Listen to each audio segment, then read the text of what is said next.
About a month before our wedding, Chloe decided to have an affair. Her friend, Maya, asked her, "Are you really going to go through with it, with that secretary? What about Liam?" Chloe just casually replied, "I can't just settle down without trying another guy. Ben's a good guy, and he only wants me for this last month. If I miss out on him, I might regret it forever." As for Liam, isn't it more fair to cheat before the wedding than after? A month later, she came back, looking happy. She said, "I realized I love you more than I imagined. I'm not leaving you again." It was complicated for me. The idea of fairness is great, but her friends weren't letting me go back to her. 45 days before the wedding, Chloe didn't notice me sitting on the couch behind her at a bar. Her friends were impressed. "You've been together since school uniforms and now wedding dresses. From first loves to marriage, it hasn't been easy." Chloe took a sip of her drink and added with disdain, "That's exactly why it's dull. I haven't tried dating other guys. How do I know Liam's the one?" I felt irritated. Even though we had argued about wedding details earlier, she shouldn't speak like this just to vent. Maya agreed.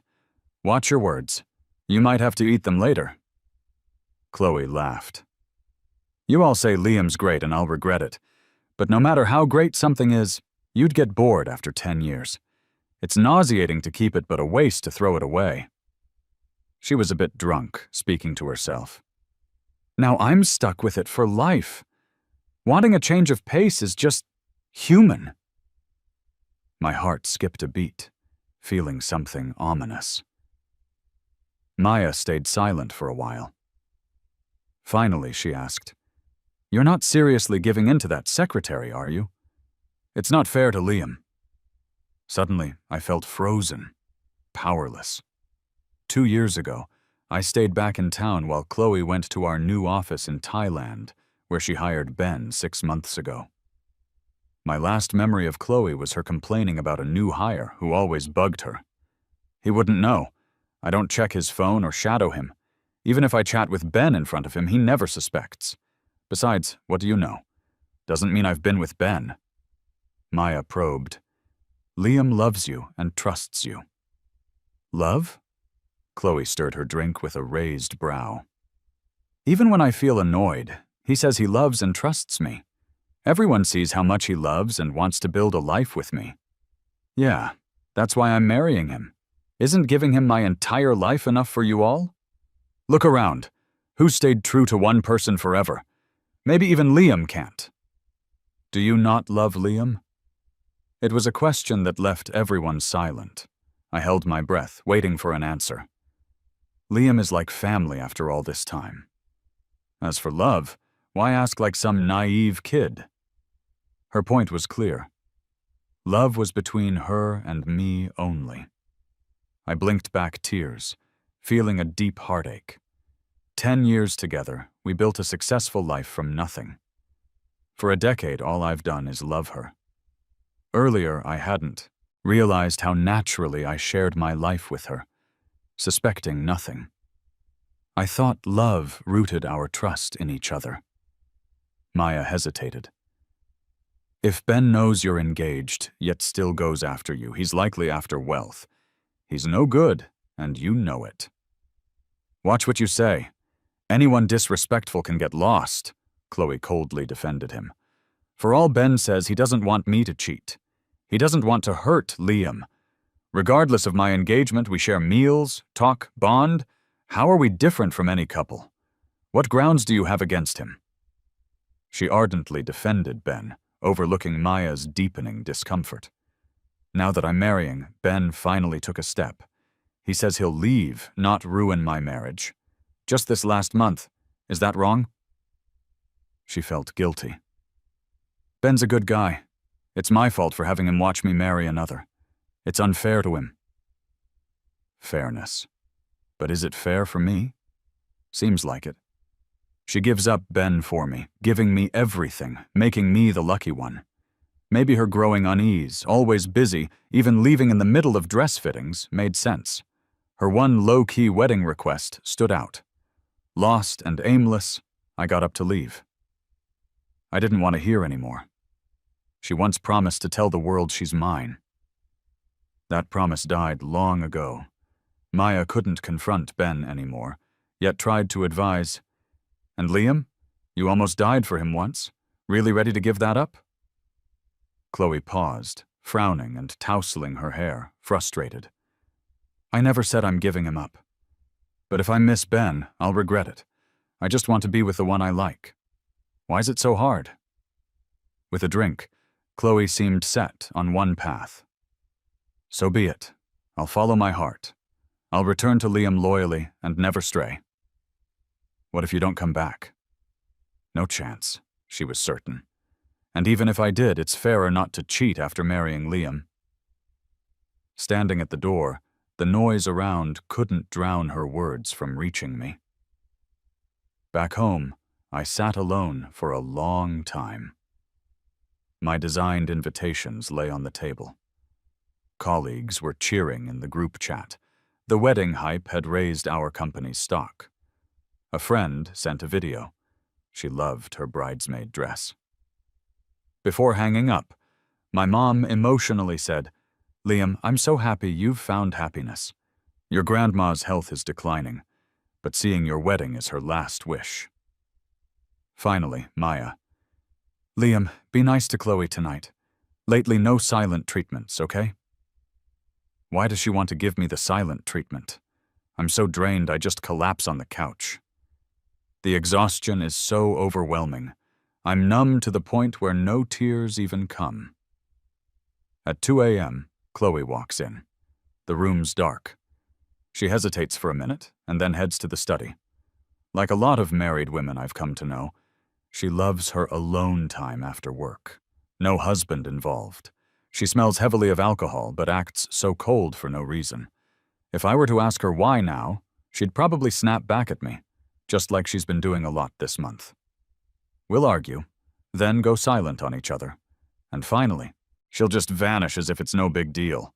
I have no idea how long it's been, but Chloe finally comes out of the room. Yet she keeps ignoring me, almost like she's baiting me into asking and arguing. The third time she walks by, she stops in front of me. She furrows her brows, speaking softly. Why aren't you sleeping? Unexpected tears fall, her familiar and caring tone hurting me with its fakeness. I look at her. And you? What were you thinking about tonight? She sighs.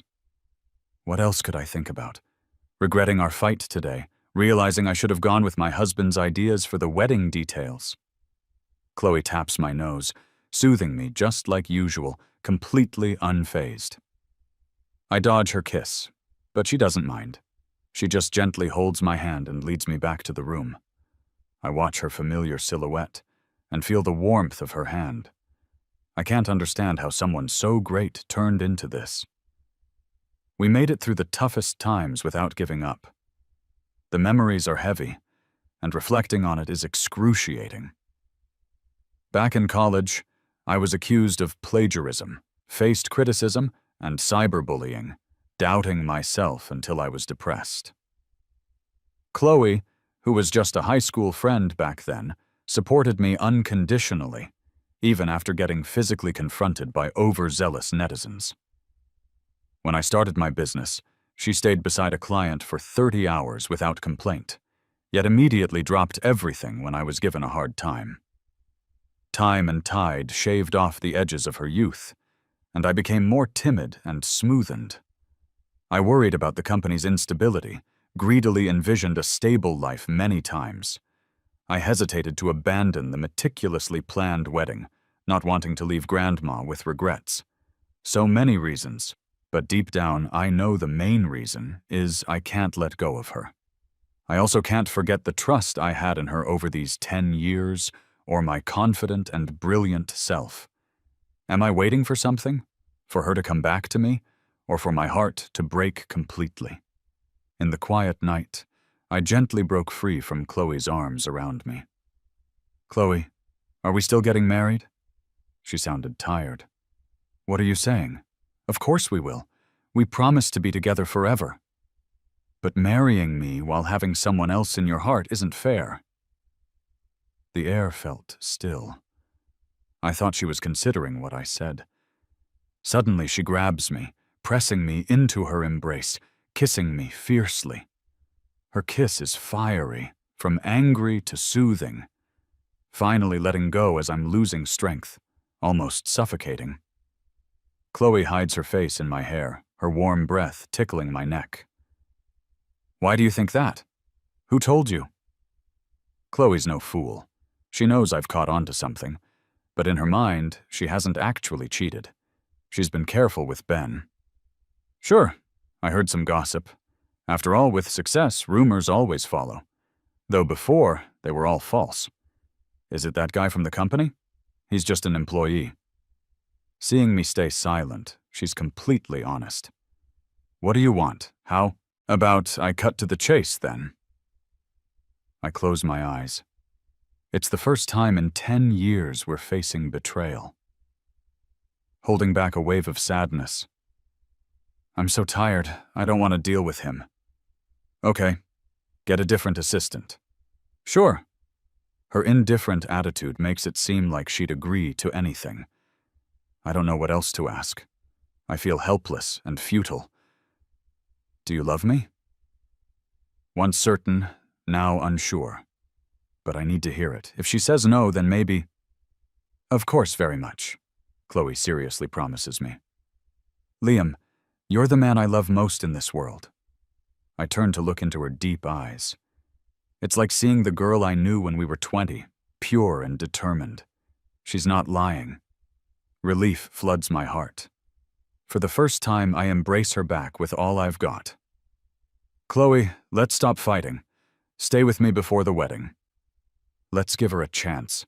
Give our 10 years a chance. As long as she doesn't leave before the wedding. As long as she's with me. Then settling for 90% will do. Warm breath at my ear. All right, I promise I won't leave.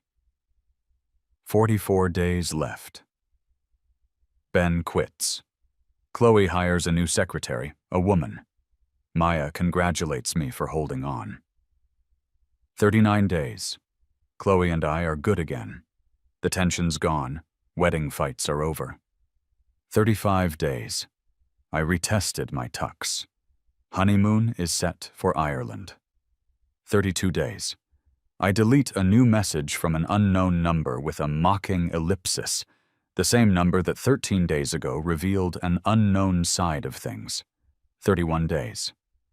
Chloe attends Marcus's event, buying a men's brooch. The assistant I arranged was sent back by her. Marcus, a famous jewelry designer, made this devotion brooch. A perfect wedding brooch. Beautiful. It was the one I wanted on my chest for our wedding before Chloe even proposed. Getting home, the exquisite box I recognize is there. I hug Chloe in joy. Thank you. Everything's great, she said. She prepped dinner for our last Valentine's as singles. I'd forgotten Valentine's Day amidst the busyness. Why the last one? Kind of a gloomy way to say it. Because next time, Liam, you'll be my husband. I tease her talk, opening the box with excitement, but freeze. Chloe hugs me from behind. What's up? I touch the slightly stiff fingers. I sent you a photo and name. It's not this. Did I? It must have sold out. I swapped it for something similar. Seeing her indifferent reaction, I blurt out, How could it? It's a wedding set, not in demand. Plus I offered a high budget. My assistant should have informed. Chloe let go of my hand, saying, It's the same designer. The styles are similar enough, right? I was stumped, not sure if she was talking about the brooch or me. The next second she smiled and coaxed, I'm sorry, Liam, but someone else already bought that one. I can't just snatch it from them, can I? Oh, by the way, do you like watches? Patek Philippe just released a new model. You can pick whichever you like. I looked at her, a bit surprised. Since when did you know so much about watches? Her expression didn't change, nodding with a smile. I'm going to be married soon, so I naturally have to learn what makes my husband happy. Is that so? Even though I didn't get what I wanted, I still sent Marcus a message of thanks. In the middle of dinner, Chloe said to wait. She had a surprise for me. As the grand fireworks lit up the sky outside, I started to feel better. My phone pinged, and Marcus replied to me. Thank you and Chloe for the support. I hope Liam likes both brooches. A chill ran through me as I immediately thought of the possibility. Chloe must know how much I care about the cherished one. Meanwhile, a recommendation popped up on my phone. You bring me fireworks in the whole city. I ignore the world, go crazy with you just once.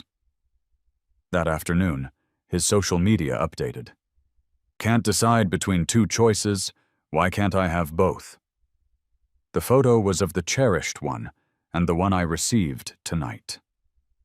The fireworks outside hadn't burnt out yet, with the top comment coming from an account less than 6 months old, using a couple's avatar. I recalled when I jokingly asked Chloe if she wanted to do it with me. She said, "We're too old for that, don't be childish." The new Patek Philippe is being sent to your house as compensation. Ben replied with a blushing emoji. I looked out the window, but the view was partly blocked by trees and buildings. Did you spend Valentine's Day together? Not yet, she's really busy. Only had time for a quick video call. A screenshot blocked the woman's face, but it was clearly Chloe, who just had dinner with me. But she promised once she's done dealing with some people, she'd come see me. Fans were quick to understand. Oh, is it that difficult to deal rich kid always hanging around? So gross, knowing someone has a girlfriend but using their family name to interfere. Hopefully the third wheel goes broke soon. Countless vile comments, some even wishing me dead. The fantasies shattered, anger burned away rational thought, leaving only my defeated self. She's not going to see you. I had sent this message before realizing it. Unsuspecting netizens mocked my meltdown. Ben, an insider, quickly figured out who I was. He sent me a message. I felt sorry for you. Thought I'd let Chloe spend a little time with you. But now I don't want to anymore. When the fireworks ended, Chloe came back. She was in a good mood. So, did you like the gift? Why in the city center? The view's not great. Her smile faded, showing she thought I was being ungrateful. Why didn't you come earlier? Were you on a call with someone? Chloe cut a piece of steak, unexpectedly sharp. Am I supposed to be under your thumb all the time, reporting everything to you? I was just hoping for some honesty. I was just hoping for some trust. The confrontation wiped out whatever romantic atmosphere was left. Her phone rang, and Chloe didn't shy away from answering. While I couldn't make out the words, there were hints of a boy crying. Chloe's brow furrowed. After ending the call, she grabbed her coat. There's an issue at the office. I need to go. I chuckled. I thought it was Ben crying and you had to comfort him. Her steps hesitated. I'm not deaf, Chloe. Chloe turned back, seeming annoyed. Ben slipped at home. I just wanted to take him to the hospital. I didn't tell you because I worried you'd misunderstand. And see, you did. You could call 911, inform his parents, let the building management know. The most you should do is send an assistant. When did you start being this caring? Especially on Valentine's night, in the last month before we get married. As we reached this point, things got stuck. Chloe moved towards the door, her voice colder than the night. Look at you, so scary like this. Paranoid, distrustful, no composure. I watched her unyielding back. If you go, our wedding is off. Ben's worked for me for 6 months. I need to manage him. The clock struck midnight.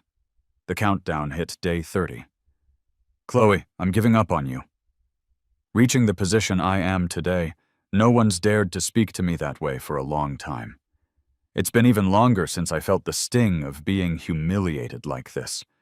Maybe today, or even earlier, when I knew about her and Ben and still gave her a chance, I foolishly chose self-humiliation. Thoughts were interrupted by a call from an unknown number. They weren't calling to chat. "Chloe, I didn't fall. You don't need to come." It was Ben. Why lie? Through two phones, another voice came filtered. Chloe's. "Go back to him now. Don't come here anymore. Not today, not ever. I'm resigning tomorrow anyway. I won't appear in front of you again. Saves everyone at the company from calling me a homewrecker." "Who dares to call you that? Make a list. Human resources will fire them tomorrow."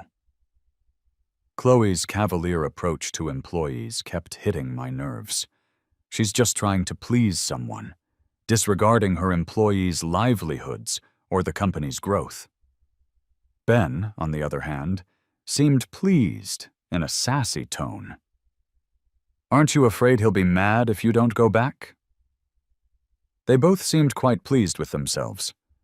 "What's up with you today? You promised to spend a month with me. That brat must be overjoyed. Did you spend a little too much time with your husband lately? Threw me out of sight, even going as far as to fire me?"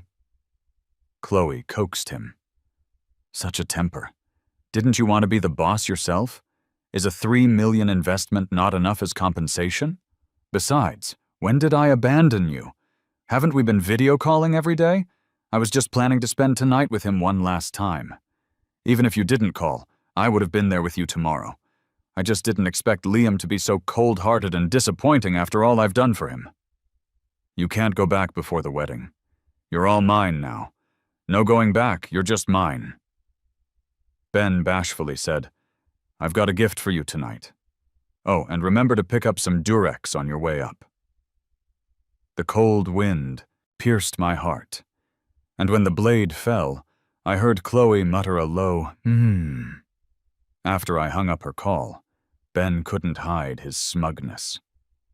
"I wanted to persuade her to spend tonight with you too, but you had to provoke me. Now you can see the gap between us. But don't worry. Once I'm done, I'll give your wife back to you." He bragged gleefully. "People in the industry talked about you guys like legends, thought you were something special, and I still managed to win her over in half a year. Chloe's a decent lover. I'll give her that. She started off all feisty, but as soon as I cried, she turned into a sweetheart. She's got others doing her work. I spill coffee on her and she comforts me. I won't even commit to her and she feels guilty, sending me gifts that pile up at home." Ben just kept on taunting me while talking about how good Chloe was to him. Acting superior, he advised me, "Liam, as a fellow man, I'm telling you this out of pity. We men can't marry a wife who betrays us." "Are you afraid I might forgive Chloe?" I calmly interrupted him. Ben paused, then sneered again. "Liam, I thought men your age would just wag their tails for one woman. We never trade a forest for any lapdog. Is that so? What if I send your whole speech to Chloe? What do you think?" "You wouldn't dare." Ben's composure cracked instantly. Panicked, he kept asking, "How could you record it? How could you be so shameless?" "You've investigated me, right? You know I value this relationship.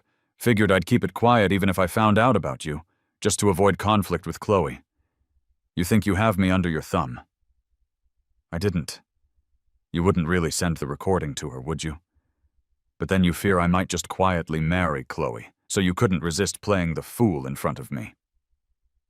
Ben was completely enraged, screaming, "I'm not! Tell me if you really recorded it!"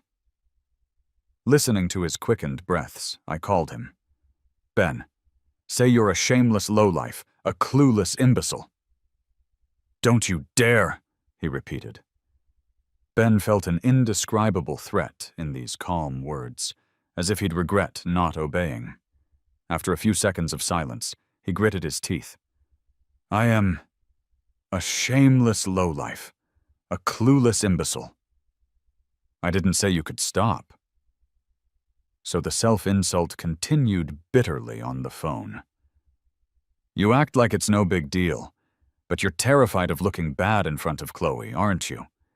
You're uneasy because you thought Chloe would break up with me, but she's only playing one last game with you this month, isn't she? Maybe you, Ben, think it's great getting women's attention and winning their affection, but I'm different. I'm a businessman. Love makes me happy, betrayal makes me sad, it's all human nature. But emotions aren't worth much, and I don't do bad deals. Unfortunately, you crossed me. The bad news is, I can afford to pay for emotions. Worse for you, Liam can't. So even if you've been scheming for half a year, a few words still terrify you. Looking at the cold leftovers on the table, I couldn't help but chuckle. Anyway, there's good news. Congrats on achieving your goal. With that, I quietly waited to see what Ben would say in return. Finally, he spoke. Can you not send the recording to Chloe? Take a guess. After a night of rain, I returned to the office just like any other day. Turning on my phone, I saw a message from Chloe. He was in pretty bad shape. That's why I didn't come back last night. Don't throw a tantrum because my conscience is clear. I just hope to have a kind husband. I decided to travel for work. If you can't make up your mind, let's not contact each other for a while. Her initially horrible tone suddenly softened at 5 a.m. I know you're speaking out of anger. I promise I'll come back before the wedding and never leave you afterward. Liam, I love you. The sudden affection felt dirty and nauseating. Looking at the hand-holding picture Ben sent at the same time, I didn't respond. He must have felt bold since I hadn't sent the recording to Chloe, but not too bold, as he retracted it. My assistant stood by, reporting. The private investigator found them on a flight to Ireland, assessing the situation with the PR, legal, and marketing departments.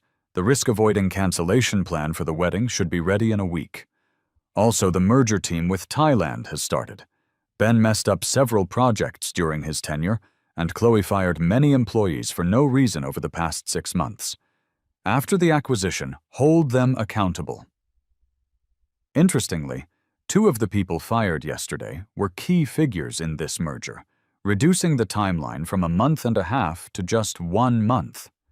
Coincidence and hilarity, that 1 month is the same last month.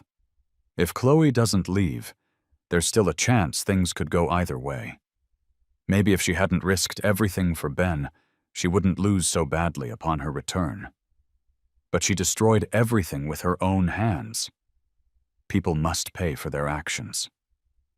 Originally, I didn't plan to ruthlessly drive Chloe out. The 2 companies are like children of divorced parents, each with shared custody. But the moment I heard her fire employees on Ben's whim, I knew Chloe no longer deserved a leadership role. Liam, the new company is under some external pressure. Partners are demanding to terminate contracts. We're stuck. I paused the pen in my hand and looked at the information on Zara, then nodded. I'll handle this personally. Zara, a tough nut to crack. At our level, everyone wears a mask, acting all virtuous and welcoming. But she's defiant. She doesn't hide her disdain. Like a cheetah crashing through the rules of the adult world. And she has the skills and connections to back it up. I can't outpace her. Maybe she really is genuine, but I only deal with people who play by the rules. Chloe was totally up for meeting her and quickly set up a partnership with her. After Zara turned down 3 formal invitations from the company, I gritted my teeth and dialed an unknown number. At first, I thought the number belonged to Maya, but gradually something felt off, so I had it checked out. A woman's low, lazy voice filtered through my phone. I switched to my professional tone. Zara, sorry to bother you. I'm the head of Tayson Tech. Do you have time to talk about withdrawing from our partnership? There was a pause on the other end, then a laid-back reply. Who are you again? Zara, it's Liam. She seemed to suddenly remember. Liam, right? Yes, that's me. The head of Tayson? Yep, that's me. Her tone lightened up a bit, maybe even a chuckle or two. I had a feeling there was a chance here. But bam. She hung up. After several days of her stringing me along but refusing to have a proper conversation, I went directly to her place to corner her. She was chilling in the driver's seat of a red Ferrari, smirking with that charming rogue-like look. "You want to talk? Get in the car, then." Just as I was about to refuse, she was about to drive off. Once I had my seatbelt on, it dawned on me. What am I even doing? "Zara, where are you taking me?" She put on her shades and smiled mysteriously. "No idea right now, but I can tell you that I was just going downstairs to take out the trash." A second later, the powerful thrust of the acceleration scattered my thoughts. Early summer, the car was speeding down an empty road, and the scenery was pretty nice. I kept steering the conversation towards business, but Zara was just goofing around. My patience was about to snap. I finally lost the motivation to continue. Zara glanced at me, annoyed. "How dare you be upset?" I was shocked. "You reached into my pocket for money and I can't be mad?" I forced a smile. "Zara, it's a joke, but I don't know why Tayson offended you. Why hurt both of us?" "For Tayson?" There was something cryptic in her words. "You're such a sucker, still considering them even now." I gazed out the window. "If I don't think about the company, who's gonna happily be a fool in front of you? People say men are made from clay, but it seems there's a lot in your head." Yep. All to water a wild rose like you. Can't survive without her, huh?" "Don't know, but if it's gone, it'll be tough on you." "I just don't get it. I thought you were smart. You even dare to mess with me." I turned back to look at her. Not collaborating with Zara doesn't mean not competing. There was this project 4 years ago that everyone, including higher-ups, assumed was Zara's. Even Chloe advised me against it. It wasn't about favoritism. Her skills, means, and finances were undeniable. Nobody had a better plan to compete. But I quietly got to work, surprising her with a curveball. Maybe she resented me for it back then. Zara noticed my silence and got impatient. "Are you still thinking about her?" Dodging the topic and being aggressive. I finally snapped. Yeah, I'm thinking about her. She's all I think about. What are you gonna do about it?" But right, after shouting, I recalled my life motto. Never argue with someone who's driving. I turned away, and sure enough, Zara's gaze was icy. Not someone to mess with.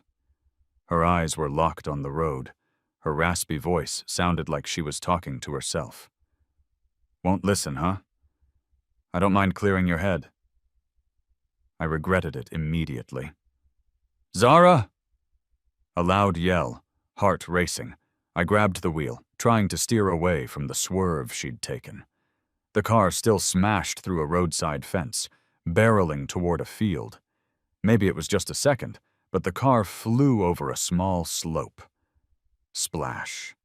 Mud erupted everywhere, covering the sports car and my face. Beside me, Zara was cracking up. No cares for her appearance. "So, Liam, now is your mind blank?" Honestly, it's not even half as bad as a pirate ship ride. But in that moment, all I thought about was crashing and burning. Hands shaking, I angrily threw my soaked papers at Zara. "Chill out, won't you? Are you nuts?" Zara was smeared with mud, losing her usual laid-back demeanor, now looking a bit guilty. She mumbled, "You mentioned only thinking about that woman.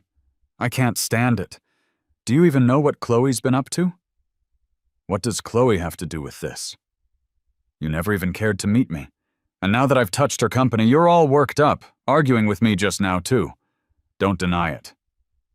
Even if Chloe cheated, I can't watch Tayson lose money. I've got shares there. Plus, right when I was about to take action, you stirred things up. Who else would I confront?" Frustrated beyond words, I grabbed my stuff and got out of the car. Zara stood there stunned for a few seconds. "Hey, wait up!" I trudged through the mud, ignoring Zara following behind. I figured since she's set on hitting Tayson, there's no reason to hang back. Just as I left the field, an old man stopped me. He came at me with vague words, but compensation was loud and clear. What a rough day. I didn't feel like dealing with him, just wanted to get out of there.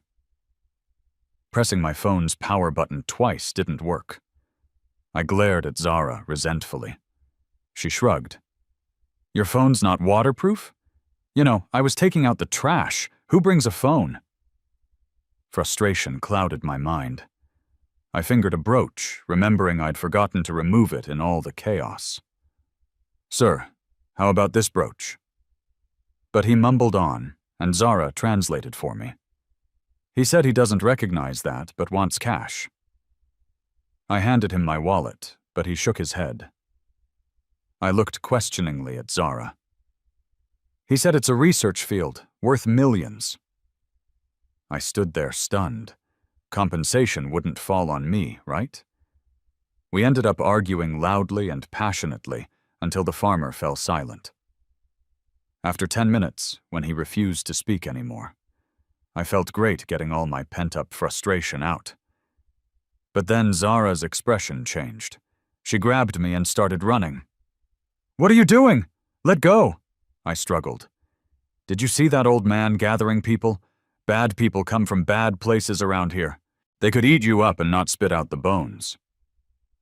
I turned my head, and sure enough, a lot of villagers were surrounding us. I was nervous, but acted tough. "I'll just call the cops if I have to." "And call with what? You got some psychic connection with them? My phone's broken."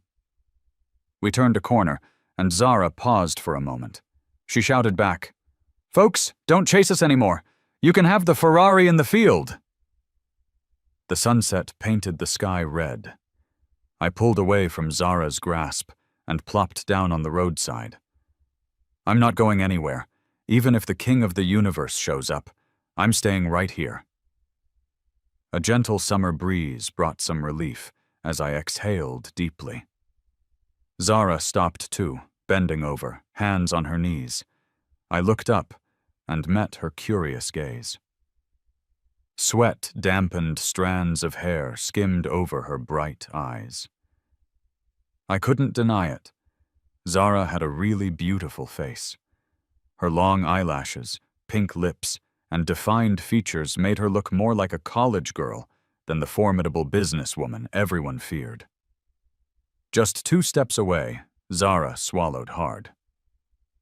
I frowned and awkwardly turned my head. Suddenly, it felt like Zara was easier to talk to. "Where are we even going?" "I have a place up ahead. We'll stay there for the night." "And how come you just happen to have a place here?" "Bought it on a whim years ago when I passed by." "Problem?" I stifled a grin. Guess having money doesn't mean you understand the world of the rich. Who buys property where there's no commercial value? "I want to be home before dark." As the moon rose, a cozy little courtyard appeared. The wooden door creaked open, and I saw cucumbers growing on trellises and peach blossoms about to bloom. Gone was the ruckus. Who wouldn't want a retreat like this? That night, a fine rain began to fall, and the bathroom light suddenly went out. "Man, should have let you go first," I thought, complaining inwardly. Panicking, I slipped and fell. Zara knocked on the door and explained quickly. "Are you okay? The wiring's old. A bit of rain and there goes the power." I stayed silent, listening. "Did you fall?" "Say something. If you don't speak up, I'm coming in." With a bang, she forced the door open. Eyes closed, she clumsily wrapped a towel around me. Overwhelmed, I couldn't respond to her questioning eyes. She didn't press. "Get some rest. I'll be just outside." Zara left the room, and I pulled the covers over my head. In my dreams, I was 20 again, haunted by that plagiarism scandal. Strangers' faces twisted with anger, smothering me with endless accusations.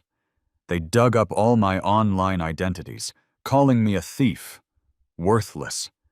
They passed around pictures of my family, saying we're all doomed. My roommates dumped rotten fruit on my bed, and professors suggested I drop out, some subtly, some not. With no end to the baseless blame, I retreated to a dirt-cheap apartment. Through those dark days, the rain never stopped. I was diagnosed with bipolar disorder. In manic phases, I couldn't sleep. During depression, even basic self-care seemed impossible. Then Chloe came, her support and belief in me unquestioning. She was like a beam of light piercing through to my dingy apartment.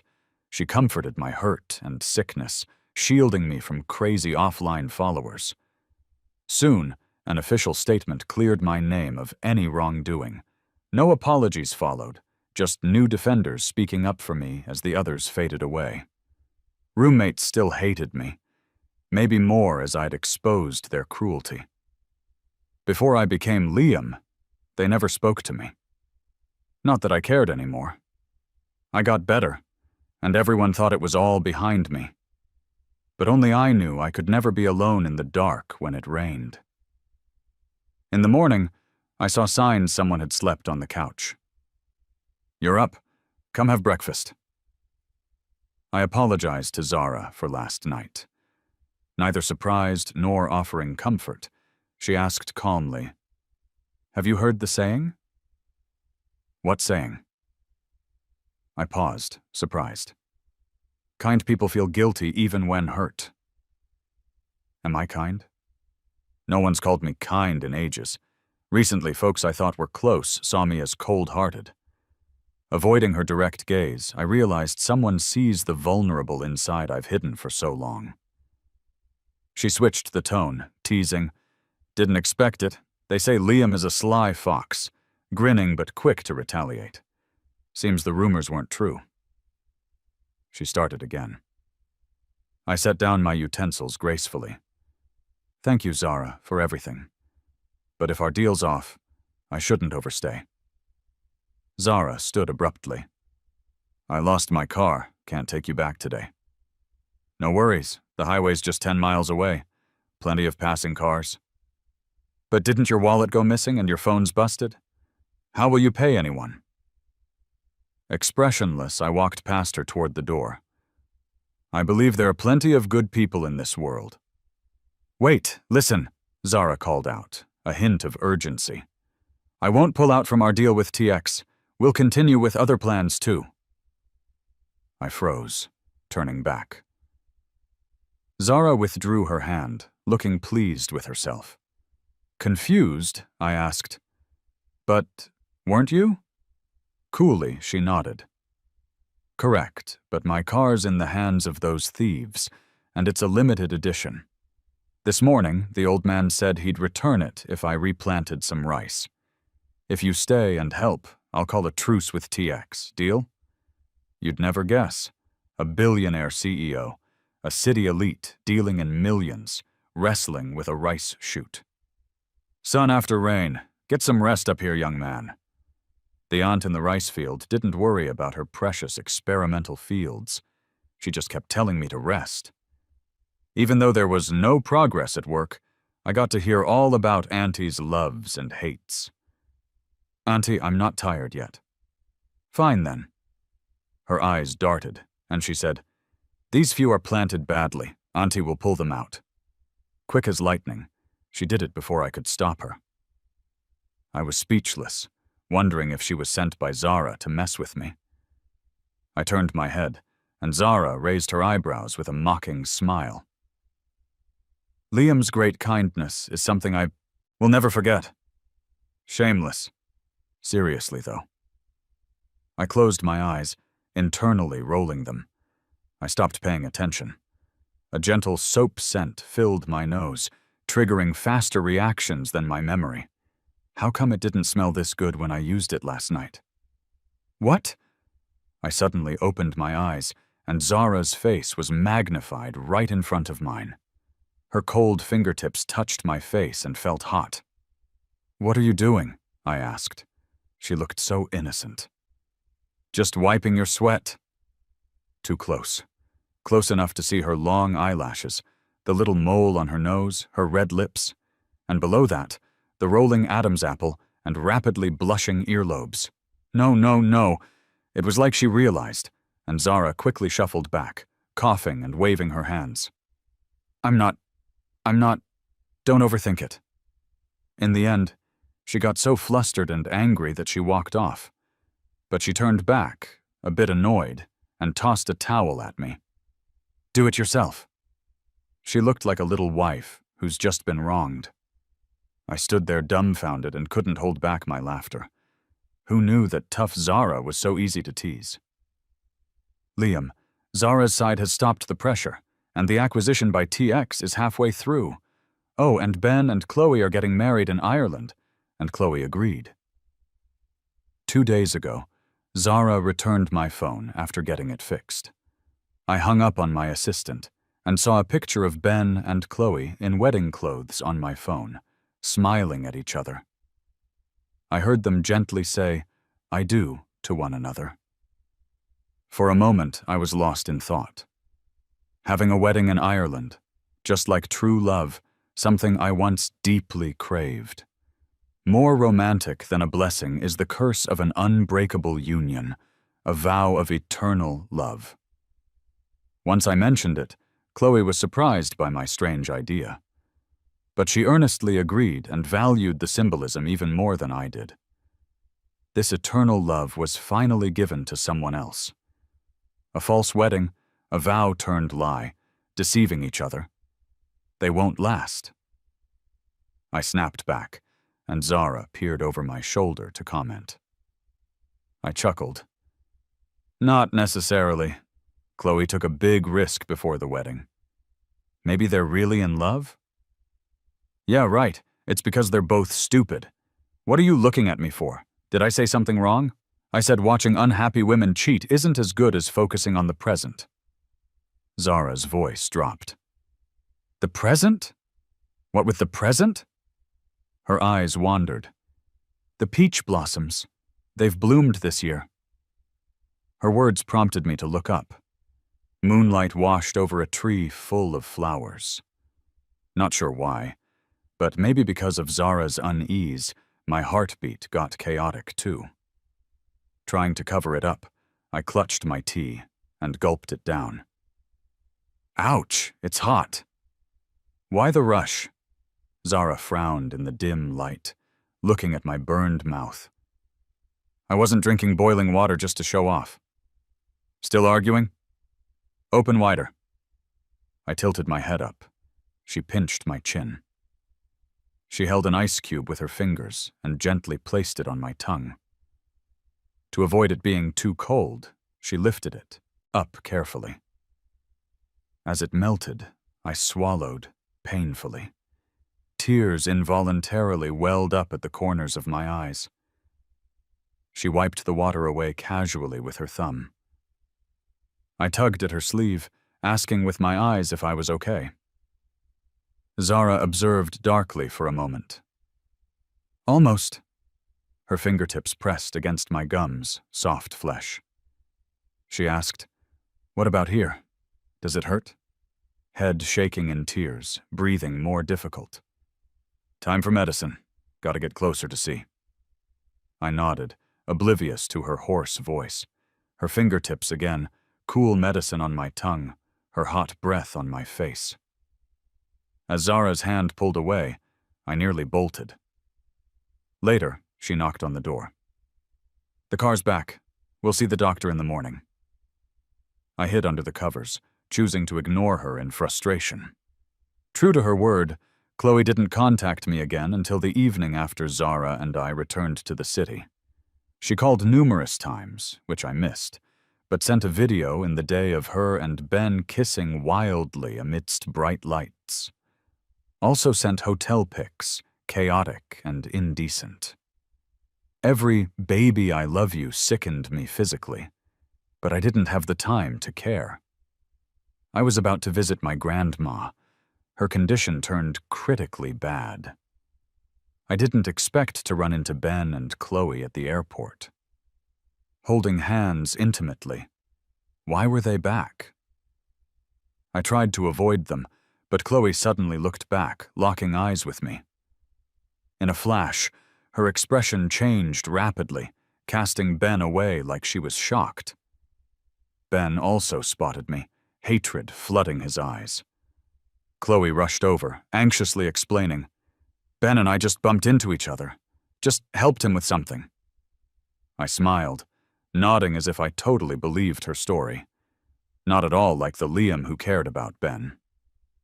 Chloe was mildly taken aback by this, confused. She marked it as feeling annoyed with me, losing her good mood. "Stop overthinking. Liam, have some water." Two female voices spoke at once. Zara's sudden concern surprised everyone around. I was taken aback too, but quickly adapted. The hospital called while I was discussing a collaboration with Zara, and she insisted on coming with me. Chloe's expression turned pretty ugly.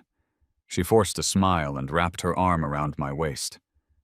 "Since when did Zara get so chummy with my fiancé? Where are you two headed?" I kept my cool while Ben looked furious. Zara acted nonchalant. "Oh, me and Liam? We just happened to bump into each other, no big deal." Chloe's expression was questionable, seemingly not buying it. Zara's sarcasm oozed, aiming to humiliate Chloe. When Chloe's face couldn't take it anymore, I gently pushed away her hand and created some space. "Zara and I really just happened to cross paths, strictly work-related." "What about you?" I asked. "Didn't you say you'd be back only for the wedding? Is your work over there done?" Chloe's face softened as she noticed my friendly tone and explanation about Zara. "Not yet," she said softly, looking a bit hurt. "Everything will be wrapped up before the wedding." She added, in a faint voice, "You haven't sent me a message in 2 weeks. I've missed you." I just smiled and listened to her little charade, pretending not to notice the hickey on her neck. "So gross, honey. Did you hear me?" Chloe's voice pulled me back. "Huh? What?" I snapped back to reality. "I said I'm back because I heard someone is targeting T.A.Co., Chloe whispered, her tone serious. I felt a pang of shock, but I played dumb. "What? Who told you that? Could be false info, right?" "No way. I have a few reliable people under me. They said it's important to discuss it face to face. Do you have any idea who it might be?" I scrutinized Chloe closely, wondering if she was testing me. "Something this big. Even I'm in the dark," I replied. She seemed disappointed. "You really should keep an eye out for me, but I suspect it's Zara. Don't hang around her too much, I don't like her," Chloe warned. The boarding announcement interrupted us.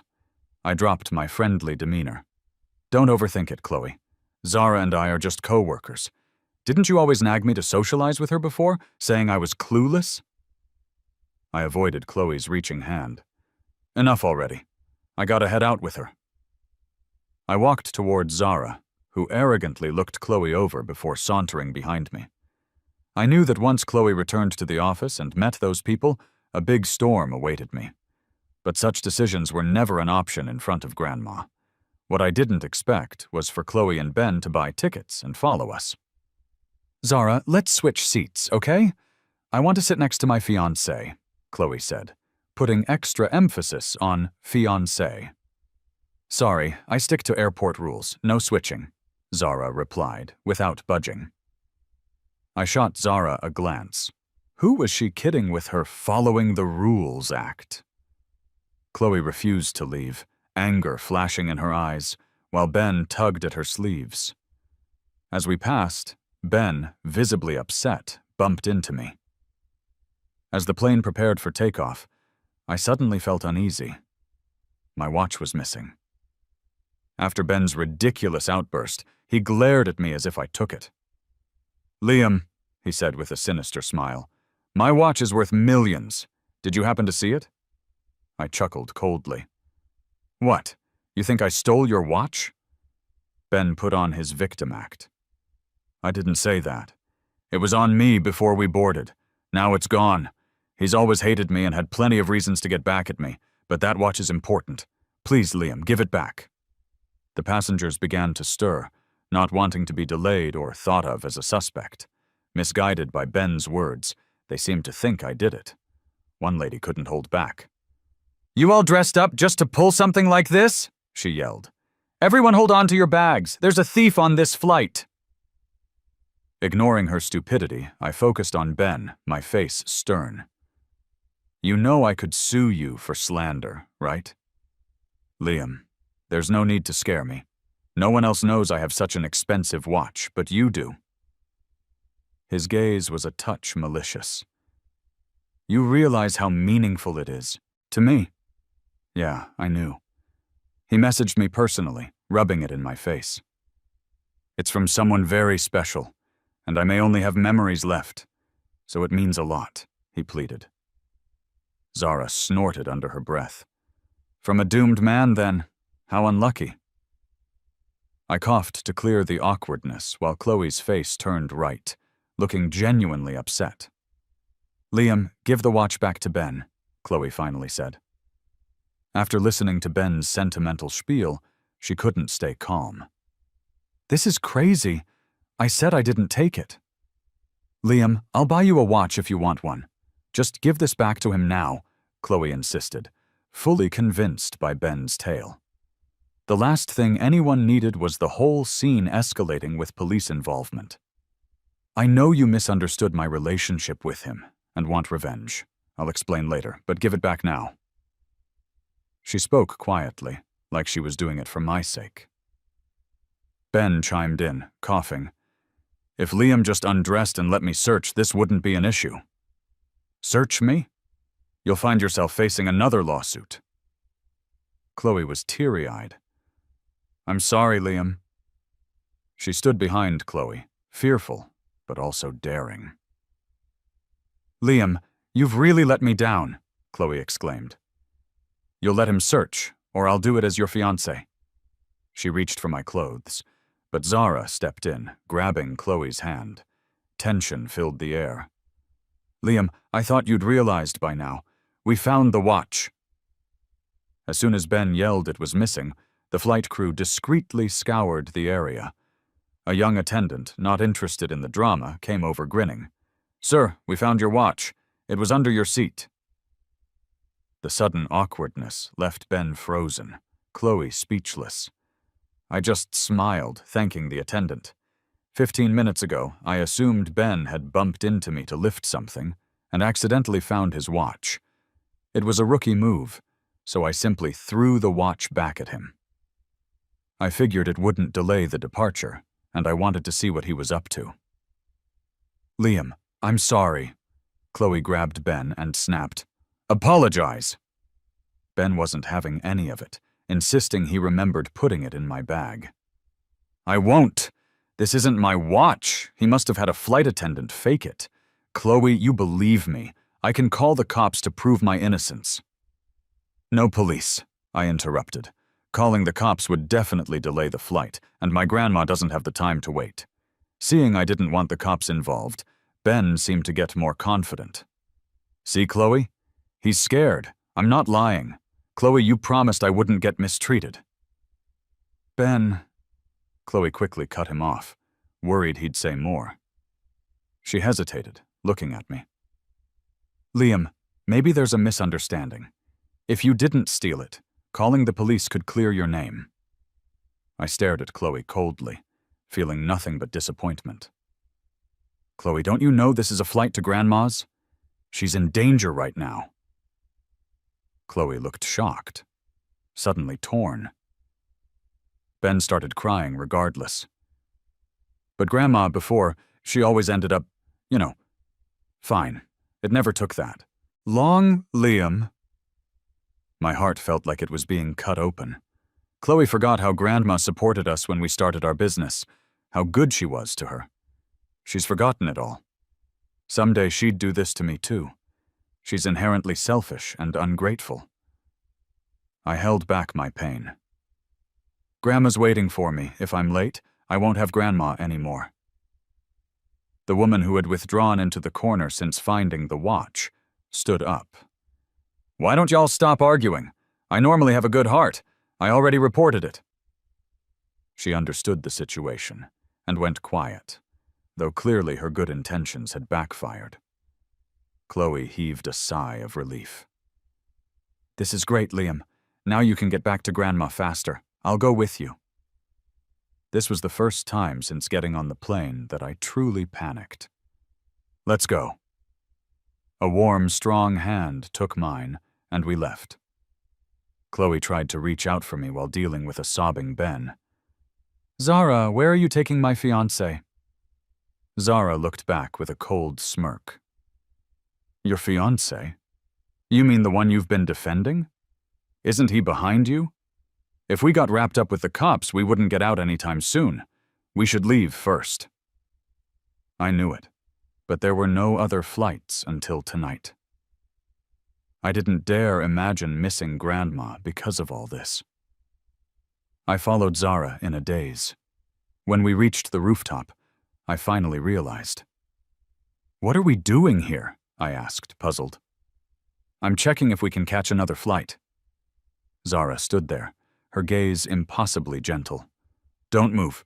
Look up. A loud roaring sound came from above, the wind messing up my hair. Just in case, I contacted a helicopter mid-flight and arranged a route. She looked a bit proud. How'd I do? Wasn't I useful? Useful didn't even begin to cover it. Rich, strategic Zara. Right now, she was more like a proud puppy wagging its tail for praise. Let's go. Let's see Grandma. That night, the doctor said Grandma's condition had worsened. If she didn't wake in a day, then... It was the last night I feared. I stayed by her side all night. Luckily, miracles do happen. Though when Grandma woke up, her memory seemed much worse. She even mistook Zara for Chloe, holding our hands. After the wedding, give Grandma a great-grandchild soon, Liam, okay? My face turned red, and Zara had time to tease me, mimicking Grandma. Liam, okay? I playfully hit her teasing face, and she pouted. So, when are we actually having one? 13 days to go. With Grandma stable, I decided to head back and deal with business. I didn't expect to see Chloe at home. The living room was dimly lit. I couldn't make out her expression. I looked down, changing shoes, asking calmly, "What are you doing back? Why didn't you tell me Grandma switched hospitals?" I paused, then continued hanging up my coat. Chloe suddenly knocked everything off the table, furious. I'm asking you, where have you and Zara been these days? Why didn't you answer my calls? I turned, looked at her calmly. I told you. Seeing she was confused, I explained kindly. 5 months ago, I wanted to move Grandma to a private hospital. You were busy with a tough client and told me to decide myself. But in reality, Ben had tangled with a shareholder, and she was busy backing him up. 3 months ago, Grandma really wanted to see you, but you were on a business trip abroad. And the truth was, she was abroad, busy giving Ben a memorable birthday. Chloe probably remembered this. Her anger turned to guilt. And what I remembered was her reckless support for him, her extravagant spending on him, how she'd hurt me without a second thought. And 1.5 months ago, I sent you a compressed file about the wedding details. It included Grandma's address. Obviously, the file expired, and she never opened it. Liam, But it's okay, Chloe. I smiled, stepping around her. I'm really tired today. Let's just rest, okay? She followed me to the bedroom. I stopped her again. I smiled distantly. I know you've been busy lately, and so have I. For better rest, let's sleep in separate rooms until the wedding. Chloe looked a bit bewildered. But I don't want to sleep separately. Her lack of understanding made my expression grow cold. Chloe, as if she couldn't stand it, lowered her head. Liam, I've been waiting at home these past few days, but you've been with Zara, and now you want to sleep separately. What am I supposed to think? Why? You used to hate her. Why did you change? Chloe, stop being so paranoid. Look at you, being so aggressive. You were on a business trip, and Zara helped me with company troubles, took me to see Grandma. Are you saying I should be ungrateful? Chloe, oh, Chloe, you should know. It was you who created the opportunity that pushed me toward her. Time froze, and after a long silence, she asked me, Liam, we're going to get married, right? It was the same question, but coming from a different person. I chuckled. What are you daydreaming about? But I never gave her the answer she wanted. All right, didn't we say work needs to be finished before the wedding? Go rest up. Tomorrow's back to the grind. Liam, if you don't want me to go, I won't. I joked. Why wouldn't I want you to go? It's just work, not like I'm sending you to cheat on me. Chloe's face turned pale as she hugged me tightly, panicking. No, Liam, I didn't cheat. I'm working. Her voice was loud, probably trying to comfort herself. I nodded and told her to leave again. Watching her sad, stumbling away, I suddenly called out to her. Meeting her lost eyes, I spoke gently. If you aren't too busy, could you maybe check on our wedding plans? Her eyes lit up, sparkling with what seemed like tears. I've been getting closer to Zara on purpose in front of Chloe. I wanted to delay things, and Chloe hasn't seen those who would spill the beans. Making peace with her was meant to have her waste time on meaningless things, like a month's promise or our wedding. Chloe went back to Ben, but it seemed like she was accomplishing a mission. In reality, her time was spent planning our wedding. With 9 days to go, she changed the floral arrangements to ones I preferred, which were initially dismissed for practical reasons. Sadly, a storm destroyed them. With 7 days left, Chloe made a romantic photo album of our love, but I told her to focus on things that mattered. 5 days out, Marcus's beloved, the brooch, returned to me, and I donated it to charity. Just 3 days to go, I had the contract ready. All I needed was Chloe's insignificant signature. She waited sadly at the rehearsal, expecting a groom who wouldn't show. 1 day to go, I messaged Chloe for the first time. The wedding's off. We're done. That day, Chloe called and texted me endlessly. I ignored it all. Maybe she realized it too. Her messages were carefully worded, full of cautious attempts to appease. Even Maya messaged me. Liam, I know I have no right to persuade you. I know Chloe was terrible, but she's realized her mistakes. She truly loves you. I played a part in what she's become today. I got secrets out of her to use them, and now I feel guilty. That's why I can't watch her torment herself anymore. She's cut ties with Ben, hoping you'll give her another chance. Yesterday during rehearsal, we went from day to night. Chloe was there till she almost fainted from low blood sugar, refusing to leave. She was afraid you'd show up and not find her. She regrets missing out so many times. She can't just walk away now. We're at the bar where it all began. Chloe's been drinking, calling out for you over and over. She says you won't marry her. Liam, for whatever help I've been to you, please come get Chloe. I answered the call, finding Maya surprisingly thrilled.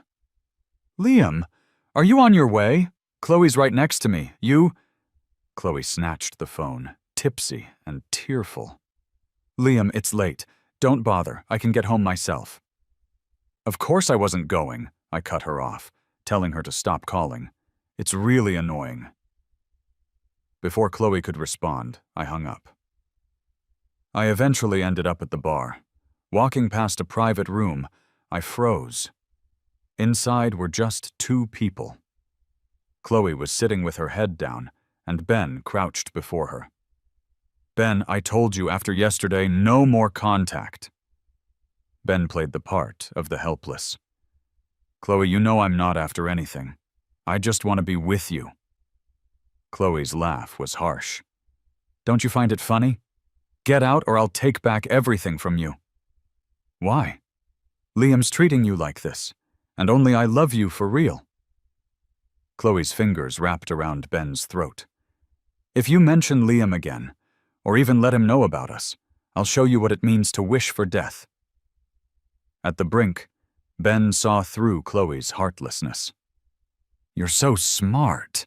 How can you not guess he knows about us? Yet you still think he'll marry you? Their confrontation was chilling. Hard to believe they were recently a pair of reluctant lovers. With Zara's call, I answered instinctively. Liam, I don't feel well.